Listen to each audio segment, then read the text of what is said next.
Hi everyone, I'm back for part 2. If you didn't watch the previous video where I spoke about the different ways to get Claire Taylor dolls, you might want to go to the description and click on the link I put there to video 1 so that you can understand what was said before, and this part 2 will make more sense. Also, if you haven't subscribed to my channel, please subscribe and click the bell so you can get notified when I upload new videos. This video is a continuation of a video I started in part 1 where I spoke about how I sell my dolls and what's the best ways to get a Claire Taylor doll. So let's get back to it. A lot of people contact me and they ask me if I can verify if this is a doll I made and stuff like that, so that I can tell them, oh yes, I did make that doll and it is one of my dolls. But a lot of times, or should I say too many times, because once is too many times, but it's happened many times, they'll send me a picture of a doll and it's a kit, like a willow or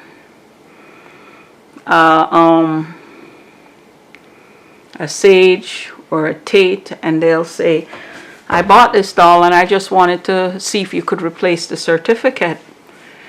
And when I say I don't really replace certificates, they'll say, but the person I bought it from said, hey, you painted this doll. And I'll be like, no, that's not one of the prototypes.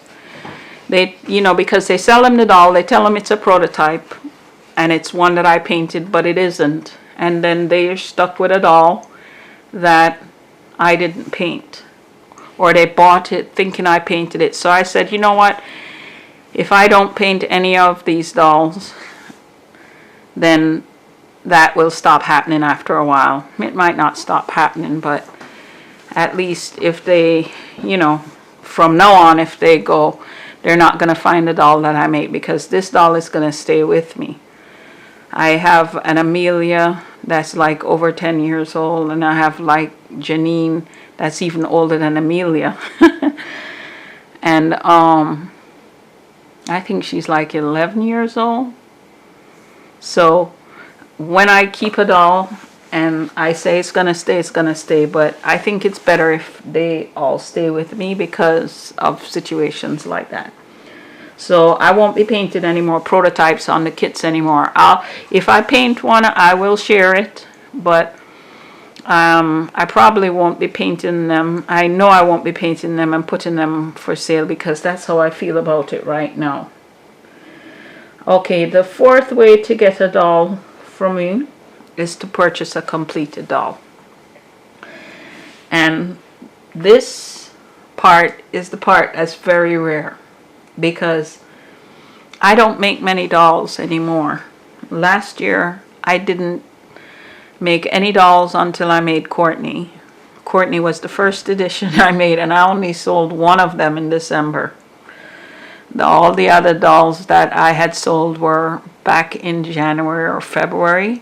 No, I think it was January. And I didn't sell any dolls after January last year. So for the whole year I didn't sell any dolls. And I think I'm going to be making less and less dolls. And because I'm not as young and not as vibrant as I used to be, and my hands don't do well pulling the silicone all the time out of the molds, because the dolls I make them from scratch. I sculpt them, and then I make the molds, and I pour the molds for my silicone dolls, and I pull dolls from the mold myself. So it's very, very time consuming and taxing. So I prefer to do it that way, because I feel if somebody is buying a doll made by me, it needs to be made completely by me. So anyway, I mold them, I pour them, I root them, I do everything for them. And I sculpt all these little details and add all these little details to them that I can't add to the kits because the kits are made for a big production, because usually when I do my kits, the full silicone kits, the last one I did was 30. This one will probably be 30 again, so they have to be made in a way where they will come out of the mold easily. I don't do that for my silicone dolls because I do small editions and I might be able to get all the dolls out of the mold.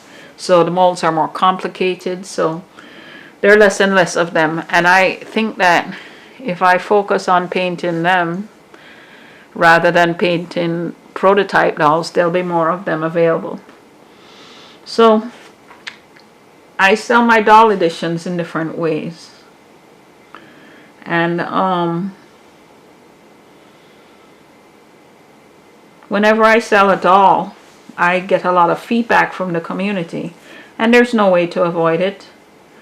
I get comments on YouTube, I get emails, I get messages on Facebook, I get messages on Instagram, I get messages on my page, and I hear a lot of opinions that collectors share. And it's always from the collector's perspective, because it's collectors that give me their opinions. And over the years I've learned that there's no way to sell a doll that everybody agrees with. No matter what I've done from the beginning, there's somebody that will always say something about the way I sold the doll and have an opinion on what I should do different. I started selling dolls, baby dolls, about 15 years ago on eBay. I did it because I saw ads in a magazine talking about dolls on eBay. So I went to eBay and I looked and I saw dolls and I was like, oh, I can make dolls and sell them on eBay, because I used to make dolls in the 1980s. And I think in the early 90s I stopped making dolls because I got busy with my family. And it was too much for me to maintain the magazine ads and traveling to shows and stuff like that, so I stopped. But then, in about 2005, I realized I could sell the dolls on eBay. So I started selling dolls on eBay again. And I sold dolls for a couple of years until I went to a doll show and I met collectors and artists, and they told me about Doll Fan, and then I went to Doll Fan and I joined the doll community.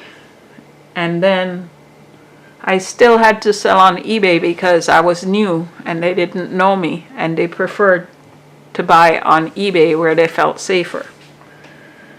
But that was 2007. I was selling on eBay like 2 or 3 years after that, until the collectors got to know me, and then I could sell directly on Doll Fan. And then a few years ago, I put one of the last dolls I put on eBay, and then I decided I wasn't going to do eBay anymore. I decided I wasn't going to do eBay anymore because I couldn't continue to sell on eBay. I had done quite a few auctions and they didn't complete with a sale. And then on the last one, what happened is I was actually a victim of what is called reverse shilling. I didn't know what it was until later. I was reading an article about it and I found out what it was. But basically what it is when somebody goes on to eBay and they use like 3 or 4 or more accounts, and it's either a group of people or one person, and as soon as you put the item up, they put a lot of bids on it really high, and they push it up so high nobody else would want to bid on it. And then it sits there like that, and right before the auction ends, they withdraw all the bids, and then it goes back down to the original price, and they leave one bid on it, and then somebody comes in and buys it for the original price. But sometimes, well, in this case, they didn't even want to buy it for the original price. They contacted me and told me that they told me a story and said they don't want to pay for the doll. And then somebody contacted me and offered me even less than the doll was worth for the doll. And I declined, and that's another story for another day. And I let it go, and I decided not to use eBay anymore. So that's one way I used to sell my dolls, eBay. And sometimes I put a fixed price on the dolls, and I set a date, and I say, okay, I'll take orders for the dolls, and I do customs, and I'll start taking order at this time. And when I do that, collectors contact me and they say, if you'll just let me have one of these dolls before, I try to sell my doll as fair as possible. I've tried many different ways to sell the dolls, but I know now there's no perfect ways to sell the dolls to satisfy all collectors. Maybe I'll mix it up and try different ways to sell them again. But for now, I'm working on the Courtney edition, and I think Courtney will be the last edition in a long while with most of the features. Because most of the features I put in my dolls, like Courtney. This isn't Courtney, this is a kit doll. A silicone kit. But Courtney has all these features, and the features come from a very complicated molding process that is very time consuming to make. And I think that this might be the last doll I make like that in a while, because I think I need a break. I hear a lot of opinions from collectors who voice their opinions very strongly about all kinds of stuff, but you know, the truth is that collectors will never understand what it's like to be an artist, where I put everything into my dolls. And I remember one edition I did, and there was a delay on the dolls, and this collector was so horrible to me.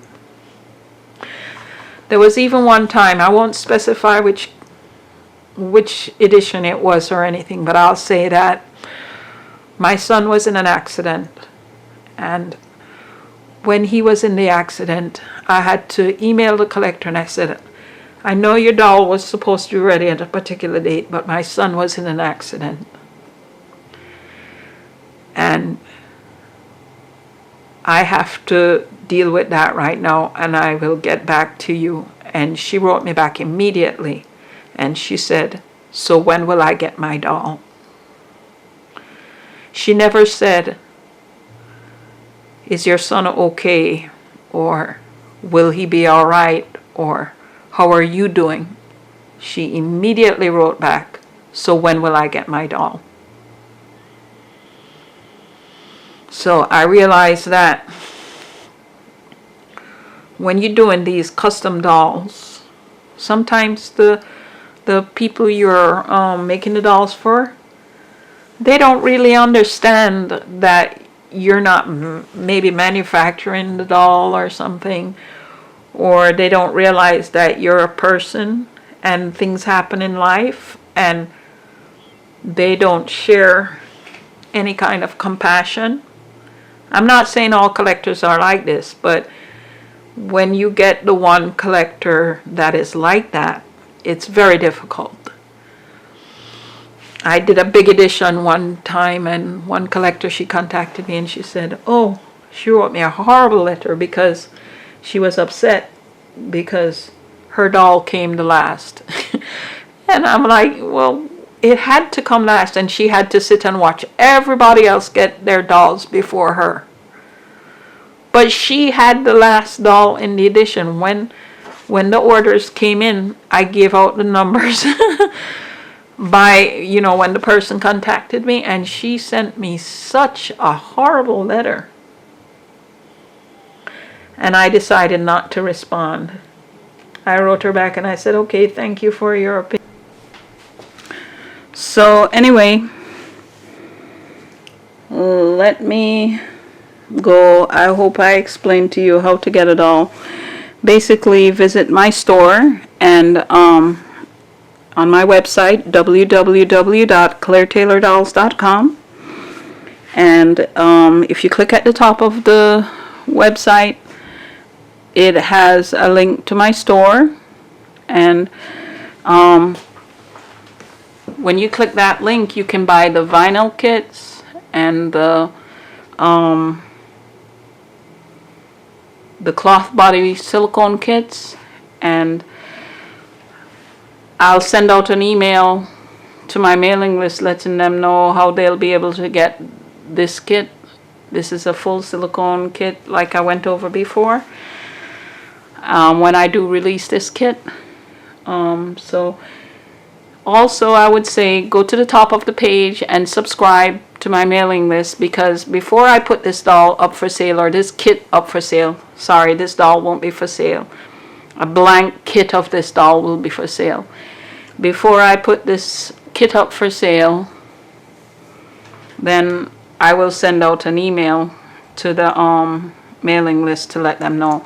So you should subscribe to the mailing list. I know some people don't want to get emails, but that's okay too.